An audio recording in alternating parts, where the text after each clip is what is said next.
Good afternoon, everybody. I'm Brad, and this is Emma. And welcome to our garden, and we're going to give you a little bit of a tour of what we have so far for this year. And if you come inside here, first off the bat, we have Tulsi, which is holy basil, and it's one of our favorite herbs to grow. And even if you just, it smells wonderful.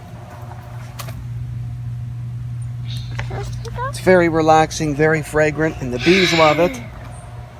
We actually planted some lettuce in this spot here, but it really didn't germinate because by the time we actually had some thunderstorms and it washed out most of the seeds that I planted, so I had to replant it, and it didn't come back because it was too hot to germinate by then. We had a really hot summer.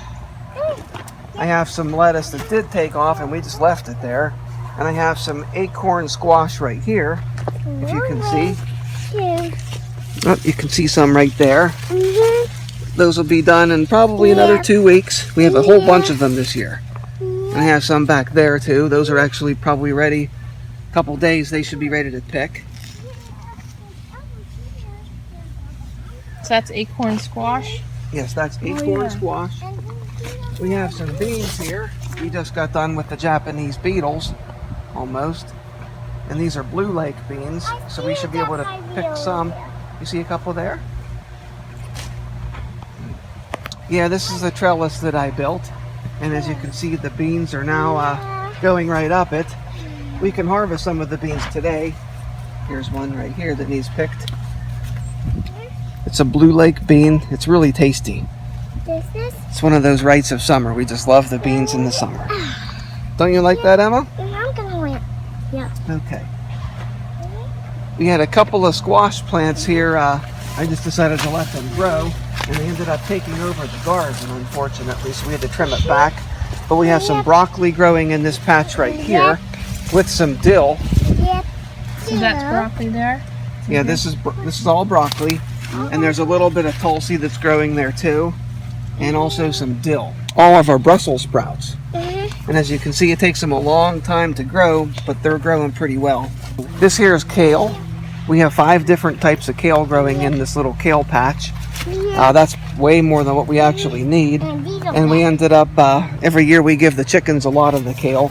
And this will grow for us clean to the end of December. Over on this side of the garden, we have more squash. And this is buttercup squash. And you can see that right there. That's a big buttercup. Nice. That one's... And then the yellow one. Big one right there. Oh, wow. And that's going to be for our Thanksgiving meal. We love butternut squash. Or buttercup, I mean. There's 2 more right there. This here's some parsley that we have. Parsley? And we'll be drying that and saving it for in the winter time. Okay. And here's the ornamental squash that me and Emma are growing. They're more like gourds. Baby pumpkins. And we have some orange and some that are white. Here's our beets. You can always eat beet greens in the tops. You'd have to clean them off. Like this one here, you could just chop it up and put it in a salad. Or if you want, you can saute it up with some butter and salt and pepper, and it's yummy. That's delicata squash. It's really, really tasty. And do you have any zucchinis ready in here yet, or no? I don't think we have any from this patch. We have one up in the other patch for that. Don't go in there, Emma. And these are tomatoes over here. Yeah, these are all heirloom tomatoes. We have brandywine, pineapple, San Marzano, and cherry gold. And now we're going to go to our little side gardens. This year we built 3 4x8 raised beds, and we filled it with good soil and compost. And let's go take a look. Okay. Where's your sign? What does it say? It says, "Welcome to Emma's garden." Who's Emma? I'm Emma. Okay, so these are tomatoes. Yes. They're coming along. Yes, we have some dill. Oh, there's dill. Yeah. Planted dill. Dill, and here's lettuce. Oh, lettuce. Yeah, we still have some left. Good. It's going to bolt right now, but here's some basil. It's over here. Basil's over there. Yeah. Very nice. Yes. And these are New Mexico chili plants right here. And you can see there's a ton of chili peppers on them. Very nice. Yeah. How hot do these get? These are not real hot. They come in mild medium for the green ones, And you can see that one there. It's almost Wow. ripe. How do you know when they're ready to be picked? Well, when they get a little bit bigger than that, you can just kind of tell.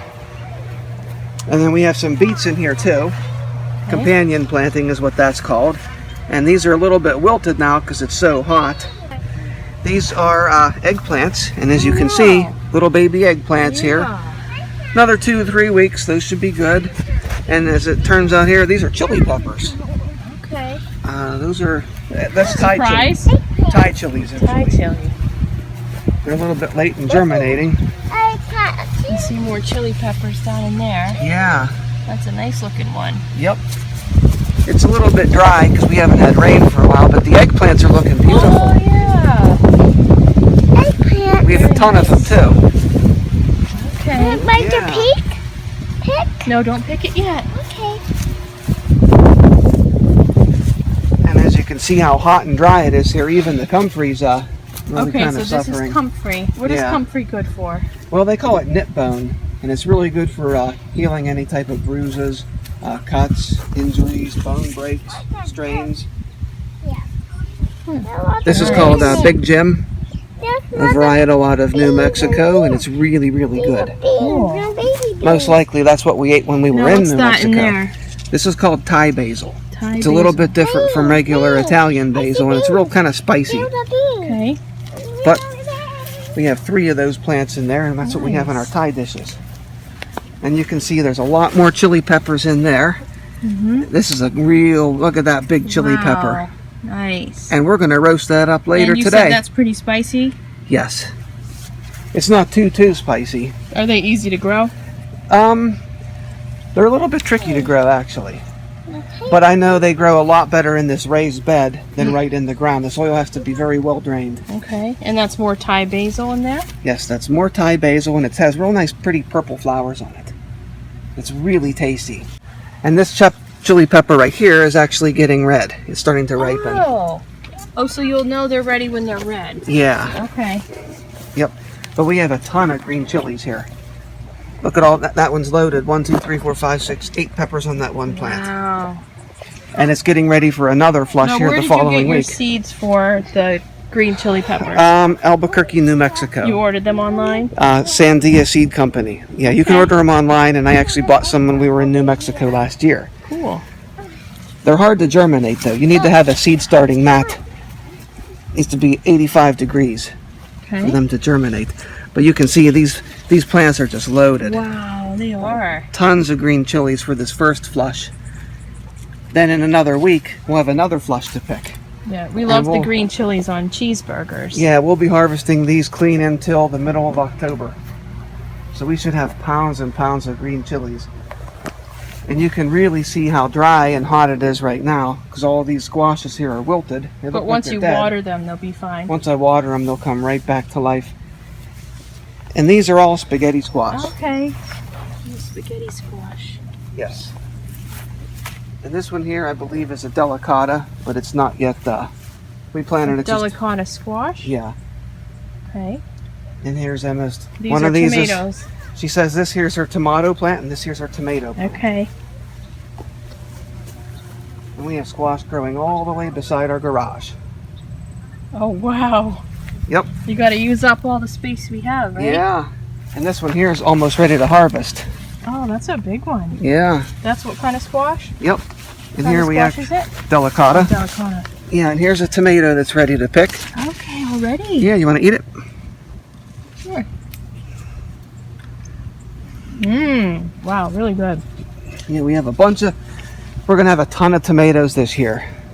Okay. And this is our little tiny herb garden right beside our garage.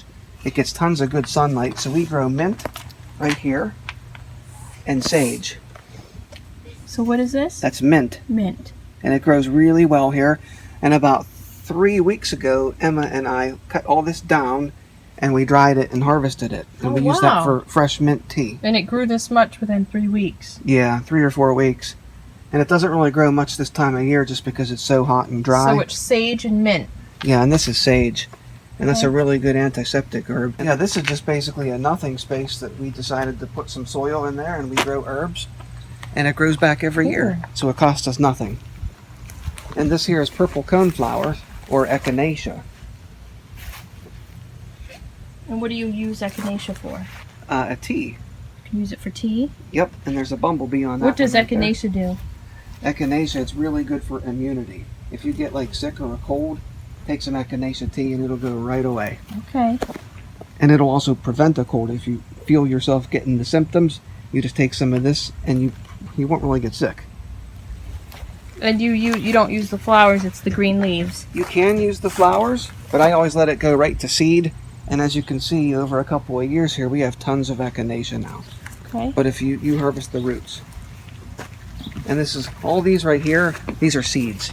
Oh. They're really sharp and pointy and they actually kind of hurt. But they go to seed and the bees love it. Look at the nice bees. Yeah. Oops. Yeah. Okay. We have another herb garden. And this Is is it just comfrey. anything here? Yeah, this is comfrey right here in the front of our house. And that taproot goes down about 10 feet. So it's really, really good, and we just dry it and And use you it. said comfrey's good for your bones and joints. Yes, really good for your bones and your Okay. joints. This here's oregano right here. Oregano? I didn't actually plant that, it just grew there. Grows. And we had other stuff here, but a skunk dug it up this year, so Oh, we wow. have to plant next year. Come on, Emma. So now we're going to the side of our house. Yeah, this is another garden that Emma and I decided to plant. And we have more squashes. This is buttercup squash right there. Oh, buttercup. Yeah, buttercup. And there's another type of squash down here. That Oh, looks like more of a wow. gourd. Right, pull it back so I can see it. Okay, it's a gourd. Yeah, Very nice. yeah. Yeah, and this is just on the side of our house here. Yeah, it doesn't get a lot of sunlight, but it's still doing pretty good. There's another nice buttercup squash right there. Buttercup. Mhm. Okay. And these are loofahs right here. Loofahs? Sponges. Yeah, everyone thinks it comes from the ocean because it's a sponge, but it's actually a plant. It's a gourd. And Now, we what just do have you it going use a up loofah here. sponge? That's the same thing that you use in a shower? Yeah, you can use it to shower or bath, or it's like an organic thing, so you can just scrub your plates with it, clean your car, whatever. Wow. And these are about ready for harvest. Next weekend I should harvest are these. Elderberries? Yes. And what do you use elderberries for? Well, what I do is I squash them up, and I boil it down into a sauce, or like a juice, and we use that for just immunity. Nice. And it's the berries, not the leaves, that you use. Yeah, the berries right here. Okay. And how do you know when they're done? Well, when they get bright purple like that. Oh, See bigger, these? or are they ready now? No, they're big enough, but you see some of these here just aren't quite developed. Okay. And the birds ate some of these here already. And actually these ones here, the chickens will get these. The chickens will jump up and kind Oh, of they fly will. up to eat them. Okay. They strip So them. that's a pretty big much bush. bare. I didn't realize how big Yeah. an elderberry bush is. Well, I planted these 4 years ago. 4 years ago. Yeah, and last year was the first year that we had a crop on them. We had a little bit. We had enough to make about a quart of fresh elderberry juice, or syrup. I mean, not really juice. Yeah. And this year here, we're going to have more than we did last year, I believe. We'll have to go down there and see. But we got a really bad storm, and it kind of blew all the blossoms off of these. You can see here, these ones here just kind of regenerated, and that's going to blossom. But we lost a ton of berries already. Wow, that's cool. This is, I think, the best stuff for immunity, and definitely now with the whole coronavirus and whatnot, I would recommend boosting yourself with this and echinacea. Okay, great. But it tastes really good too. Tell me what you're growing here. This right here is all mint, and as you can see, this is growing into mint seed, so I can give people seeds if they want to grow it, or it will naturally seed itself right here. Emma and I harvested this here a couple weeks ago, and because this here is shaded a lot, it's already grown back. So we're going to have a second harvest here probably next week. And you can use the mint leaves for tea. Yeah, for tea, or just to smell real good. But a lot of times they blend mint in other type of herbal tea blends, because it tastes really good. Okay, what do we have next here? Well, this here's lemon balm. Is this lemon balm? Yes. Okay, the same. You could use it for tea. Put the Yeah. leaves in tea. And the bugs have really eaten that alive. This is all lemon balm. Yes, we have tons and tons of lemon balm. And it will grow back every year? Every year it grows back. And here's some oregano right here. Where's the oregano? Oregano's right here. Okay. Oregano. Yes, we have tons of it. And you So use we'll be that for drying cooking. that. Yeah, we use that for cooking and for pizza. And the bees really like the lemon balm, and it just smells so wonderful. Okay. I was going to take that leaf there, but the bee said no. There, smell. Oh yeah. Let me That's what it smell. looks like. Let me smell. That's what? Oregano? Lemon balm. Oh, lemon balm. That smells Actually, here's some really good lemon balm. lemon balm too. That's what it looks like, young. And when do you know when that's ready to pick? Well, right when it has like Emma. It's kind of past its prime right here, and it's gone to seed. Oh, okay. Yeah, I didn't dehydrate it because I didn't need it. Now, what are the pink flowers back there? Oh, that's yarrow. I'll take the camera back there if Okay. you don't want to go back there. What does yarrow do? Yarrow is really good. It will help with clotting your blood, but it's also an antiseptic. It has these really neat leaves on it. And here's some of the pink ones. They're real pretty, and they grow everywhere, and they're really hardy. And there's some more oregano in here. And here's a patch of what the lemon balm looks like when it's young. I can smell with this here, Daddy. Daddy, Yes. I can smell this over here. That's good, Emma. And I have some more elderberry right here. But we had a problem this year with the weather, and most of our blossoms ended up blowing off. So we're not going to have a good crop this year. And over here I have some wood chips, and I inoculated that with some wine cap mushrooms. So we should have that maybe later on in the fall. And that's our herb garden. Yeah, we have 1/4 of an acre here, and we live in town, and we have chickens, and we use them for compost and for managing some of the bugs and the pests. And we've never seen a tick or a snake in our yard because the chickens kind of take care of that. We have a pretty decent sized garden, as you can see, and we grow a ton of the food. And this year we're really growing things that we can store and stock in our basement, like the hard shell squashes, tons of summer squash and zucchinis, beets, radishes, beans, and we might can some of the beans this year. I think the other year we canned 52 pints of beans, and we gave a ton away, and we ate all that we could. So just with that little 2-row right down there, that's what that'll produce for you. So you can really grow a lot of food in a very short space. And now with the coronavirus and whatnot, we're just eating very healthy, natural, organic foods. We nourish and amend the soil every year so we know what's in it. There's no pesticides. And unfortunately, the insects do eat some of the stuff there, but the plants are pretty hardy and they still produce a lot too. So it's definitely worth it for us because we don't want our immune systems weakened with the like the Monsanto stuff or the pesticides or herbicides. And we're back here to Emma's garden, to the raised beds, and we made 3 of them. And I think it takes 3 boards. You just basically take the 2 boards, they're 8 foot long, and you take one of the boards and you chop it in half at 4 feet, and you get a couple of bolts and bolt them together, and you fill it up with soil and some compost and some amendments, and there you have it. 4x8. Look at the amount of food that you can grow in this every year. I think it was about $9 a board. So it cost basically $30 to build, which really isn't that much money. And because we painted it, these boards should last us probably 15 or 20 years. So we'll definitely get our money's worth.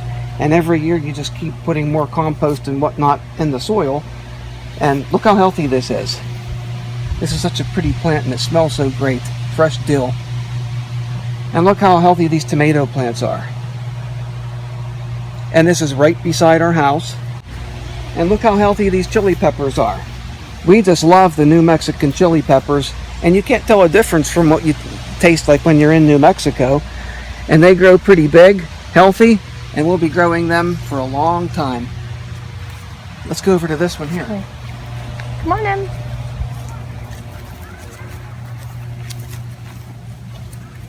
And for this raised bed right here, I have another small little raised bed on top of it that I put right here, and I have the chicken wire so the bunnies can't hop there, and I have these hoops, and this can be kind of arranged upward there. What do the hoops do? The hoops here, they are for season extension. If I really wanted to, and I did this last year and the year before, I put high tunnel insect barrier cloth there. Oh. So you can plant about 3 weeks earlier, and you'll have vegetables there growing for about a month later in the fall. Cool. So you can extend your season by almost 2 months. Wow. So you can grow a lot more food with just these simple things. And you buy these at Lowe's and just chop them in half, and then you just screw them right into the side here with these little clips right there, Okay. and you just extended your season. Very cool. Okay, everybody, we're back in the garden here, and this is our farewell. We hope you liked the tour of our property, and as you can see, we only have 1/4 of an acre, but we have a lot of crops growing and a lot of food that we're growing here ourselves, healthy and nutritious. And we got this little bugger right here, and she just loves being in the garden, don't you, Emma? Every night we're here watering and weeding, aren't we? Yep, growing good, healthy, nutritious food, and plus it's something that we can all do together. Yep. It's wonderful, isn't it? Do you like gardening? Yep, I do like garden. Thanks for watching. Thanks for watching, everybody. Bye. Bye. Bye.